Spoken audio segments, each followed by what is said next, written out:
Asus TUF Dash F15 का तुम review बहुत टाइम से डिमांड कर रहे थे, फाइनली तुम्हारे लिए ले आए हैं। और इस टाइम पे ओल्ड जनरेशन के लैपटॉप रिव्यू करने का सबसे तगड़ा बेनिफिट यही है कि इनके प्राइस दबा के कम होने वाले हैं। तो इन रिव्यूज से आपको अंदाजा भी हो जाएगा कि आने वाली जनरेशन वाले लैपटॉप आपको लेने चाहिए, मतलब उन पे ज्यादा पैसा लगाना चाहिए या कम में भी आपका काम चल जाएगा। और अपकमिंग लैपटॉप से याद आया, इन हाउस आ चुके हैं, टेस्टिंग चल रही है दबा के, बहुत जल्द 13 जनरेशन के लैपटॉप ड्रॉपिंग कर देंगे चैनल पे। तो यहाँ पे कुछ ऐसा टफ का डब्बा मिल जाएगा जो टिपिकल टफ का बॉक्स होता है, और अंदर यहाँ पे हमारे को सफेद चादरें मिल जाएंगी जिसमें लैपटॉप आता है, थोड़ी बहुत पुस्तकी बातचीत, इधर एक पावर कॉर्ड मिल जाती है, और यहाँ पे हमारा पावर अडाप्टर आता है। 180 वॉट का पावर अडाप्टर मिलता है इसके साथ। और भाई ये रही हमारी डिवाइस, भाई इतनी चकाचौंध वाली व्हाइट है ना, देर आए दुरुस्त आए, और व्हाइट कलर लेके आए। और ना बहुत लोगों को डाउट है कि टफ डैश में और टफ जो A15 F15 है उनमें क्या फर्क है। देखो जो ये डैश सीरीज है ना, ये नॉर्मल टफ वाली सीरीज से हल्की है, ज्यादा हल्की नहीं है, 200-300 ग्राम हल्की है। ये लैपटॉप 2 किलो के आसपास आते हैं। तो अगर कंपैरिजन के हिसाब से बताऊं, जैसे ROG सीरीज है, फिर ROG में एक Zephyrus सीरीज है, तो Zephyrus सीरीज छोटी और हल्की है ना, सिमिलरली ये टफ की छोटी और हल्की सीरीज है। तो ये गेमिंग लैपटॉप है पर हल्का है, लाइक जैसे Acer Aspire वगैरह होते हैं वो 1.8 kg के आसपास होते हैं। Full fledged gaming laptop 2.5 kilo के आसपास होते हैं, ये 2 किलो का है, मतलब ये कहीं बीच में एडजस्ट हो रहा है। और हाँ, आज की डेट में इस लैपटॉप का प्राइस 80,000 के आसपास चल रहा है, लाइक 80-82 के बीच में फ्लक्चुएट करता रहता है। और आने वाले टाइम में सस्ता होगा, ये हो सकता है 75 तक भी चला जाए, और उसके बाद तो और भी कम, मतलब नई जनरेशन आएगी तो उसके अकॉर्डिंग फिर पुराना स्टॉक निकलता है ना, तो कम प्राइस में निकलता है। और जो तुम्हारा सवाल जो मैं इंस्टाग्राम से हर बार ले लेता हूं, उसका मैं कंक्लूजन में जवाब दूंगा कि मतलब किस लैपटॉप के साथ में कैसा है, कौन सा लेना चाहिए कौन सा नहीं। इस लैपटॉप के अंदर हमारे को इंटेल Core i5-12450H मिल जाता है, जो हमारा 8 कोर्स 12 थ्रेड्स वाला प्रोसेसर है, 4 P कोर्स और 4 E कोर्स मिल जाते हैं, 16GB DDR5 रैम मिलती है 4800 मेगाहर्ट्ज क्लॉक स्पीड वाली डुअल चैनल में, और इसको मैक्सिमम आप 32GB तक अपग्रेड कर सकते हो। और यहाँ मिलता है RTX 3050 जो हमारा 4GB का ग्राफिक कार्ड है, 75 और TGB वाला, और 512GB की Gen 3 SSD है जिसकी रीड एंड राइट स्पीड आपके सामने है। और इसके अंदर SSD के 2 स्लॉट्स हैं, एक ऑक्यूपाइड है, एक के अंदर आप लगा सकते हो, मोस्ट प्रोबेबली 1 TB पर स्लॉट तो लगी जाती है, उसके ऊपर भी अगर लगती होगी तो ब्रांड का दिमाग खाओ। एंड साथ में Wi-Fi 6 एंड ब्लूटूथ वर्जन 5.2 यहाँ पे मिल जाता है। और तो और ये MS office home and student 2021 life time के साथ आता है, तो अगर आप डॉक्यूमेंट्स वगैरह काम करते हो MS ऑफिस में तो आपके लिए लैपटॉप अच्छा है, मतलब गेमिंग भी साथ में और काम भी साथ में, बढ़िया है ना। और वीडियो का ये वाला जो पार्ट है वो देहरादून और उत्तराखंड वाले लोगों के लिए, वो लोग ये पार्ट सुन सकते हैं, बाकी लोग टाइम देख के आगे चले जाओ। ये लैपटॉप आया हमारे पास लैपटॉप स्टोर देहरादून से, और लैपटॉप स्टोर देहरादून आपको कैप्री ट्रेड सेंटर मिल जाएगा। अगर आप देहरादून उत्तराखंड से और कोई लैपटॉप बाय करना चाहते हो तो कैप्री ट्रेड सेंटर में लैपटॉप स्टोर पे विजिट कर सकते हो। यहाँ पे सारी वैरायटी के लैपटॉप मिल जाएंगे, gaming, thin and light, convertible, even professional laptop. और यहाँ पे सारे पेमेंट मोड्स अवेलेबल हैं, जैसे कैश, क्रेडिट, EMI, मैं किडनी वाला ऑप्शन की भी बात करता हूं। तो अगर आप अपने लिए नया लैपटॉप प्लान कर रहे हो तो लैपटॉप स्टोर देहरादून विजिट कर सकते हो, डिस्क्रिप्शन में कॉन्टैक्ट डिटेल्स और एड्रेस मिल जाएगा। ऑथेंटिक लैपटॉप स्टोर विजिट करना, पहले कॉल या व्हाट्सएप कर लेना जाने से पहले, कहीं तुम इधर उधर चले जाओ फिर बात नहीं बनने की। बढ़िया। और भाई सुंदरता से भरपूर ये लैपटॉप, तो बिल्कुल सिंपलिस्टिक प्लेन लुक में आपको टॉप लिड मिल जाएगी, कोई ऐसा पैटर्न वैटर्न नहीं बना हुआ, साइड में टफ की ब्रांडिंग है, और हिंजेस भाई काफी स्टेबल है, एक हाथ से आप खोल सकते हो, और स्क्रीन वॉबल भी इसके अंदर ऐसा कोई ज्यादा नहीं है। और यहाँ पे टॉप लिड फ्लेक्स तो बिल्कुल है ही नहीं इसके अंदर, और कीबोर्ड फ्लेक्स काफी माइनर सा मिलता है। और भाई बिल्ड क्वालिटी टफ की ओवरऑल बढ़िया ही होती है। और भाई पीछे देखो क्या बढ़िया लुक है, व्हाइट और ब्लैक का कॉम्बिनेशन है, और व्हाइट को अगर आप गौर से देखोगे ना तो पीछे ऐसे कुछ ना पानी के ड्रॉपलेट्स नहीं होते, कुछ उस टाइप का पैटर्न बना हुआ है। और यहाँ पे कुछ इस तरीके के एयर इनटेक के वेंट्स और बाकी रबर ग्रिप्स दे रखे हैं यहाँ पे, बढ़िया। और यहाँ पे मिल जाता है हमारे को फुल साइज का कीबोर्ड, नम पैड इंक्लूडेड है, और ये हमारा सिंगल कलर बैकलिट कीबोर्ड है, कोई ऐसा RGB वगैरह नहीं है। तो गेमिंग लैपटॉप तो है पर थोड़ी सोफिस्टिकेटेड लुक वाला गेमिंग लैपटॉप है। और यहाँ पे कीबोर्ड की टाइपिंग फील बढ़िया है ओवरऑल, मतलब यूज करने में मजा आएगा। और यहाँ पे ट्रैक पैड का साइज भी अच्छा खासा बड़ा दे रखा है, और ट्रैक पैड के ऊपर टफ की ब्रांडिंग हो रखी है, और यूज करने में ट्रैक पैड भी इसका अच्छा है, और मल्टी जेस्चर वगैरह सपोर्ट करता है। एंड यस, छेदों के मामले में नो डिसअपॉइंटमेंट। लेफ्ट साइड में हमारे को एक पावर इनपुट पोर्ट मिलता है, एक RJ45 लैन पोर्ट मिल जाएगा, HDMI 2.0B वाला पोर्ट मिल जाता है जो मैक्सिमम 4K 60 FPS तक सपोर्ट करता है। एक थंडरबोल्ट 4 पोर्ट यहाँ पे मिल जाता है जिससे आप डिस्प्ले आउटपुट ले सकते हो, और एक यहाँ पे USB 3.2 Gen 2 type C port जो कि हमारा डिस्प्ले पोर्ट को सपोर्ट करता है, पावर डिलीवरी को भी सपोर्ट करता है, एंड इवन G-Sync को भी सपोर्ट करता है। अगर आप G-Sync कंपैटिबल मॉनिटर लगाओगे टाइप C वाली HDMI यूज करके आप इससे डिस्प्ले आउटपुट ले सकते हो। और एक USB 3.2 Gen 1 type A port मिल जाता है, और एक हेडफोन माइक जैक का कॉम्बो, और एक लौता अकेला पोर्ट राइट साइड में USB 3.2 Gen 1 टाइप A वाला। तो पोर्ट्स के मामले में कोई दिक्कत नहीं है। और डिस्प्ले आउटपुट का आपको बता दो, थंडरबोल्ट से अगर आप आउटपुट लोगे तो आपको iGPU से आउटपुट मिलेगा, और हाँ HDMI से अगर आप आउटपुट लोगे तो एक्सटर्नल GPU यानी कि RTX 3050 से मिलेगा। यस, इसके अंदर मक स्विच है। इसके आर्मरी क्रेट सॉफ्टवेयर में जाके साइड में GPU मोड हमारे को मिलता है, उसको हम चेंज कर सकते हैं। अल्टीमेट पे जैसे आप करोगे तो इसकी अपनी डिस्प्ले का आउटपुट eGPU से हो जाएगा, और अगर स्टैंडर्ड स्टैंडर्ड मोड पे कर दोगे तो IGPU मोड पे आ जाएगा। और जैसे कि 80,000 के आसपास का लैपटॉप है तो वही बेसिक डिस्प्ले मिलती है, 15.6 इंचेस की 1080p anti glare IPS level display मिलती है। और जिनको IPS लेवल के बारे में बताऊं, बता दूं, IPS जो नाम है ना वो LG और फिलिप्स ने ट्रेडमार्क करा रखा है। तो IPS लेवल यूज किया जाता है, होती IPS ही है, तो बस वो ट्रेडमार्किंग का खर्चा बचाने के लिए IPS लेवल लिख देते हैं। क्वालिटी IPS वाली ही मिलेगी यहाँ पे हमारे को, व्यूइंग एंगल वगैरह मतलब बढ़िया मिल जाता है। और यहाँ पे 144 हर्ट्ज का रिफ्रेश रेट है, 250 निट्स की ब्राइटनेस है, और वही 45% NTSC यानी कि 62% के आसपास की sRGB। और अगर डिस्प्ले को कंक्लूड करूं तो यहाँ पे सबसे पहले बेजल अच्छे खासे कम है लेफ्ट राइट में, बॉटम में Asus का जैसा नॉर्मल चीन होता है वैसे ही है, और टॉप में हमारे को लेफ्ट और राइट से थोड़ा ज्यादा बेजल मिलता है, बट यस ओवरऑल अच्छा लगता है लैपटॉप। और यहाँ पे मूवीज वगैरह देखनी हो तो आप आराम से इसको एंजॉय कर सकते हो, OTT वगैरह एंजॉय कर सकते हो, गेमिंग करनी हो तो भी कोई दिक्कत नहीं है। बट यस एक चीज कहूंगा, कलर एक्यूरेसी वाले टास्क के लिए अच्छी नहीं है डिस्प्ले। पता होगा मेरे चैनल से अगर पहले से जुड़े हो, 45% NTSC इज लाइक बेसिक, जो नॉर्मली सब लैपटॉप में आती है। बस ब्राइटनेस का था मेरे को 300 निट्स दे देते तो और अच्छा हो जाता, मतलब इस प्राइस पॉइंट में ना तगड़ी लगती डिस्प्ले। और ये इसका वेबकैम टेस्ट है और ऐसी कुछ माइक की क्वालिटी है, लैपटॉप का माइक यूज हो रहा है, और ये 720p वाला वेबकैम है और एक्सपोजर हैंडल नहीं कर पा रहा। मेरे मुंह पे लाइट पड़ रही है ना, मेरा पूरा ही मुंह देख रहे हो, यहाँ पे पूरा ओवर एक्सपोज हो रखा है। और अगर मैं इसको कुछ ऐसे लो लाइट में पकड़ता हूँ तब जाके थोड़ी ठीक ठाक मतलब ये एडजस्ट कर पाता है, ज्यादा लाइटिंग में दिक्कत होगी, नॉर्मल रूम लाइटिंग के अंदर मतलब अच्छी क्वालिटी दे देगा। आपको कैसा लगा बताओ ना कमेंट सेक्शन में। और इसका जो माइक है नॉइस कैंसलेशन टेक्नोलॉजी के साथ आता है, आसपास के एम्बिएंट नॉइजेस को कैंसिल आउट कर देता है। आपकी किसी के साथ वार्तालाप चल रही होगी तो मतलब ऐसा कोई दिक्कत नहीं होगी।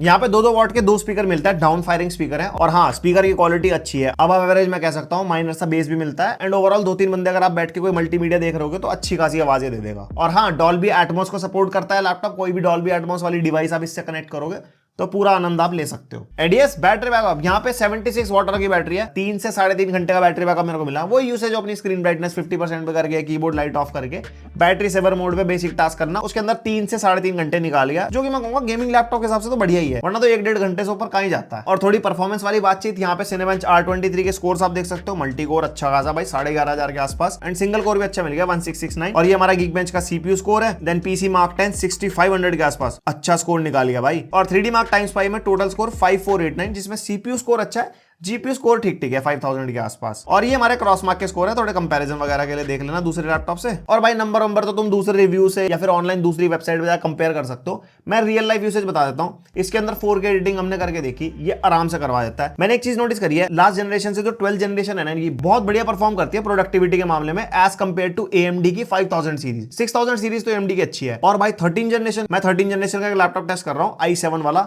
ओहो क्या तगड़ी परफॉर्मेंस निकाल के दे रहा है, उसमें तो अलग ही मजा आ रहा है भाई यूज करने में।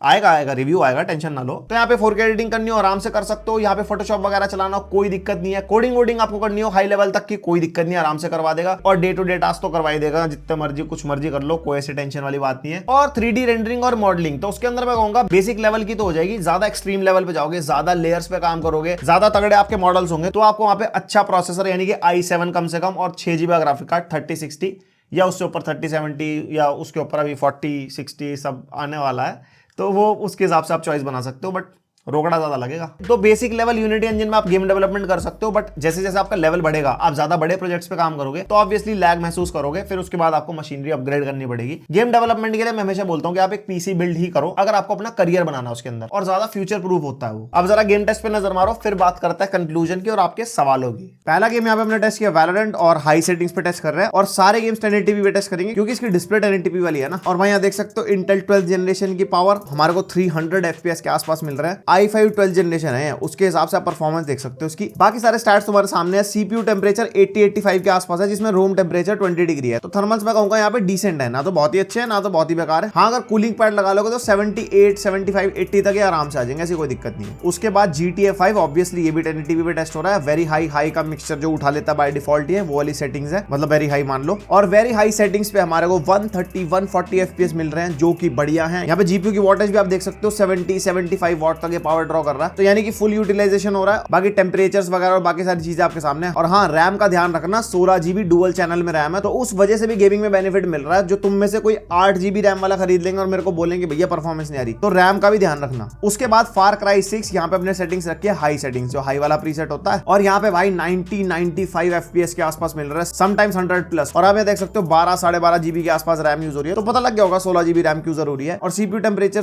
80, 88, 85 के आसपास, तो उससे आप थर्मल्स का अंदाजा लगा लेना और बाकी सारे स्टैट्स आपके सामने है ही। Then call of duty warzone 2.0 और यहाँ पे अल्ट्रा प्रीसेट हमने रख दिया था, लेकिन डीएलएसएस को हमने बैलेंस पे रखा था। मैंने कहा थोड़ा बहुत तो झेल ले और भाई अल्ट्रा सेटिंग्स पे डीएलएसएस के साथ मतलब 90 प्लस एफपीएस दे गया 1080p में। तो आप देख सकते हो परफॉर्मेंस अच्छी खासी निकाल के दे रहा है। और बाकी इंटेल 12 जनरेशन का एक सीन मेरे को बहुत सही लगता है कि जो सीपीयू की वोल्टेज है ना वो डिफरेंट गेम में डिफरेंट ड्रॉ करता है, जिसकी वजह से हमारे थर्मल्स मैनेज रहते हैं। ऐसा नहीं कि भाई पूरी पावर ड्रॉ कर रहा है और हमारे सीपीयू के टेम्परेचर जाए जा रहे हैं, वो सीन इसके अंदर नहीं है। बाकी परफॉर्मेंस बढ़िया, आप देख ही सकते हो। उसके बाद स्पाइडरमैन मुरली भैया यहाँ पे टेस्ट करे हमने, और ग्राफिक्स का प्रीसेट हमने रखा है हाई पे, लेकिन रे ट्रेसिंग यहाँ पे हमने ऑफ रखी है, और डीएलएसएस हमने रखा था बैलेंस पे। एंड यहाँ पे स्पाइडरमैन में हमारे को 70 से 80 एफपीएस मिलते हुए भाई 3050 75 वॉट वाला, और i5 भी इसके अंदर 12450 वाला है जिसके कोर्स कम है। उसके हिसाब से भाई लैपटॉप की परफॉर्मेंस डेफिनेटली बहुत बढ़िया है गेमिंग के मामले में। देन फोर्जा होराइजन 5 यहाँ पे टेस्ट कर रहे हैं, और इसके अंदर सेटिंग्स का प्रीसेट हमने रखा है हाई पे, और हाई सेटिंग्स पे भाई 80-90 एफपीएस मिल रहा है हमारे को। यहाँ पे बढ़िया परफॉर्मेंस निकाल के दे रहा है लैपटॉप। अब मुझे पता लगा लोग इतनी डिमांड क्यों कर रहे थे इस लैपटॉप की। देन लास्ट गेम RDR2, और यहाँ पे जो प्रीसेट लेवल है वो हमने रखा बैलेंस, जो 50% वाला होता है ना, जो अल्ट्रा मीडियम हाई का मिक्सचर लो का मिक्सचर हो जाता है, और यहाँ पे डीएलएसएस भी हमने रखा था बैलेंस पे। एंड भाई यहाँ पे भी देख सकते हो आप बैलेंस प्रीसेट पे 70 प्लस एफपीएस निकाल के दे रहा है लैपटॉप। सीरियसली भाई अपने पतले फॉर्म फैक्टर के हिसाब से और इसकी जीपीयू की वोल्टेज के हिसाब से भी जो परफॉर्मेंस निकाल के दे रहा है वो काफी बढ़िया है। बाकी आपके क्या थॉट्स है इसके बारे में आप मेरे को बता सकते हो कमेंट सेक्शन में, और ये जो स्टैट्स वैट्स हैं वो आपको मैं इतनी बार समझा ही चुका हूं, वो आप देख ही सकते हो। तो भाई ये था इसका गेम टेस्ट आपने देखा, परफॉर्मेंस अच्छी दे रहा है 75 वॉट के 3050 होने के बावजूद भी। क्यों? क्योंकि DDR5 रैम है और 16 GB रैम है डुअल चैनल में, तो वहां पे परफॉर्मेंस बढ़िया निकाल के देता है। अब जरा 2-4 तुम्हारे सवाल उठा लेते हैं। सबसे पहला और सबसे बड़ा सवाल नाइट्रो 5 के कंपैरिजन में कैसा है, क्योंकि नाइट्रो 5 हमारे को 79 का मिल रहा है। मैं 79 वाला क्यों उठा रहा हूँ, 16 GB रैम वाला है क्योंकि वो, और ये भी 16 GB रैम है। तो देखो अपने अपने प्रोस एंड कॉन्स है। सबसे पहले जो बिल्ड क्वालिटी है, टफ डैश की बिल्ड क्वालिटी ज्यादा बेटर है एज कंपेयर टू नाइट्रो, लेकिन नाइट्रो की परफॉर्मेंस बेटर मिलेगी ड्यू टू 12500H और RTX 3050 90 वॉट वाला, तो वहां पे नाइट्रो जीत जाता है। बाकी सारी चीजें पोर्ट्स ये सब चीजें मेरे को ज्यादा कुछ डिफरेंस नहीं लगा। बाकी उसके कीबोर्ड में RGB है और RGB से मिलते हैं नहीं। एंड यहीं पे लोगों को डाउट है 12450H वाला लैपटॉप लें या 12500H वाला लैपटॉप लें। देखो सबसे पहले कोर्स और थ्रेड्स का डिफरेंस है। इसके अंदर 8 कोर 12 थ्रेड्स वाला प्रोसेसर है, और जो 12500H है उसके अंदर 12 कोर 16 थ्रेड वाला प्रोसेसर है। देखो सिंपल सी मैथ्स है, ज्यादा कोर्स मिलेंगे ज्यादा अच्छी परफॉर्मेंस मिलेगी। इसके अंदर 12450H इसलिए डाला गया क्योंकि पतले फॉर्म फैक्टर में आता ना, तो यहाँ पे हमारे को थर्मल्स वगैरह भी मेंटेन करके चलने पड़ते हैं। जैसे आपने गेमिंग में देखा 20-21 डिग्री रूम टेम्परेचर था, मैक्सिमम 85 डिग्री तक ये जा रहा था। तो मैं कहूंगा यहाँ पे थर्मल्स भी इसके ओके हैं जिस हिसाब से ये मशीनरी है, मतलब जो इसका फॉर्म फैक्टर है। और भाई साहब डेल G15 12500H या फिर ये देखो specs wise obviously Dell G15 better है, बट डेल G15 का जो डिस्प्ले पैनल है ना मेरे को वो अच्छा नहीं लगता, वो WVA पैनल है। एंड यहाँ पे बिल्ड क्वालिटी मामले में दोनों सॉलिड है, बट एक चीज डेल G15 के अंदर आपको थंडरबोल्ट 4 पोर्ट नहीं मिलेगा, इसके अंदर मिलता है। उसके अपने फायदे हैं, और क्या क्या फायदे हैं वो आप गूगल कर लो। Ryzen 7 5800H वाले लैपटॉप के लिए जाना चाहिए या फिर इसके लिए जाना चाहिए? मैं कहूंगा यार आप इंटेल 12 जनरेशन के लिए जाओ। 5800H ऑन पेपर तो अच्छा परफॉर्मिंग दिखता है, बट रियल लाइफ में इतना अच्छा परफॉर्म नहीं करता इंटेल 12 जनरेशन के कंपैरिजन में,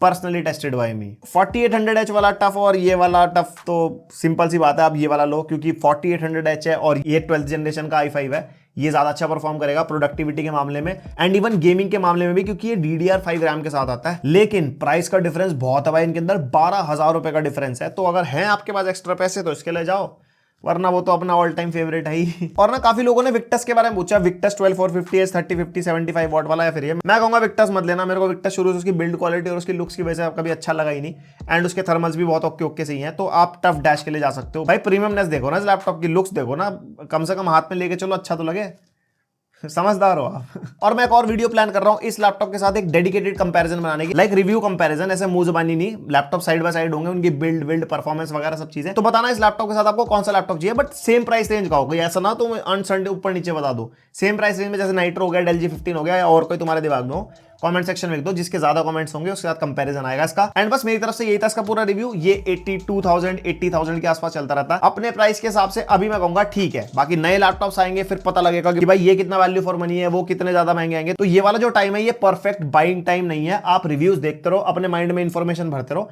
नई जनरेशन के लैपटॉप आएंगे, उसके बाद सेल वेल आएगी, ओहो क्या ही तगड़ा हिसाब किताब बनता है फिर लैपटॉप खरीदने का, तब आप खरीद सकते हो। एंड बस, और क्या, पसंद आई वीडियो तो लाइक मार सकते हो। और हाँ, हमारी वीडियो में दिखाया हुआ कोई भी प्रोडक्ट आपको बाय करना हो, ऑन स्क्रीन व्यू प्रोडक्ट्स पर टैप करके वहां से आप चेकआउट कर सकते हो, और पहली बार आया तो सब्सक्राइब भी कर सकते हो, बेल आइकन पे ऑल भी कर सकते हो। मिलते हैं नेक्स्ट वीडियो, अब तक के लिए बाय।